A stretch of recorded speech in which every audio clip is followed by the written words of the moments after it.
দোয়া কুনুত পারেন না বলে যারা ভয়েতে বেতের নামাজই পড়েন না, তারা শুনেন তিনটা কাজ আপনার জন্য রয়েছে। এই তিনটা কাজ করলে বেতের নামাজের পরিপূর্ণ সওয়াব আপনি পেয়ে যাবেন। সুবহানাল্লাহি ওয়া বিহামদিহি। ইসলাম যে কত সহজভাবে আপনাকে সমাধান দিয়েছে কল্পনা করতে পারবেন না। এই যে বেতের নামাজে যে দোয়া কুনুতটা আমরা পড়ি, এটা কিন্তু অনেকের মুখস্থ হয় না, যার কারণে অনেক বড় দেখে অনেকে বেতের নামাজই পড়ে না যে আমি দোয়া কুনুত পারি না, আমি কী বা পড়বো। অথবা অনেকে এমন রয়েছে বেতের নামাজে দাঁড়িয়ে দোয়া কুনুতের সময় চুপ করে থাকে, একটা শব্দ করে না, এরকম আছে অনেকে। তো এরকম কোনোটাই মাধ্যমেই আপনার কিন্তু দোয়া কুনুতের যে হক এটা আদায় হচ্ছে না। এবং বেতের নামাজ এটা কিন্তু ওয়াজিব একটি নামাজ, এই নামাজকে আপনি ইচ্ছা করে ছেড়ে দিতে পারবেন না, এবং ওয়াজিব সবসময় চাইলে আপনি তরক করতে পারবেন না। এই জন্য বেতের নামাজ গুরুত্বপূর্ণ।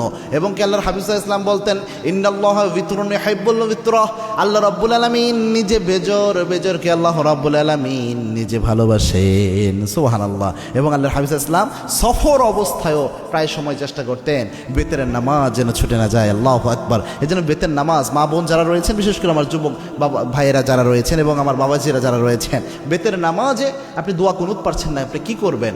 প্রথম যদি আপনি দোয়া কুনুত না পারেন তাহলে আপনি যে দোয়াটা পড়বেন, রব্বানা আতিনা ফিদ দুনিয়া হাসানাহ ওয়া ফিল আখিরাতি হাসানাহ ওয়া কিনা আযাবান নার। এই যে আয়াতের একটা অংশ, একটা দোয়া আল্লাহ রাব্বুল আলামিন দিয়েছেন, এই দোয়াটা আপনি প্রথম পড়ার চেষ্টা করবেন। বেতের যে সময়টা এই দোয়া পড়বেন, রব্বানা আতিনা ফিদ দুনিয়া হাসানাহ ওয়া ফিল আখিরাতি হাসানাহ ওয়া কিনা আযাবান নার। এটা পারলেন না ধরেন আপনি, তখন আপনি কি পড়বেন? আল্লাহুম্মা গফিরলি, আল্লাহুম্মা গফিরলি, আল্লাহুম্মা গফিরলি। এটা বারবার আপনি পড়তে থাকবেন, তাহলেও দেখবেন ইনশাআল্লাহ বেতরের হক আদায় হবে।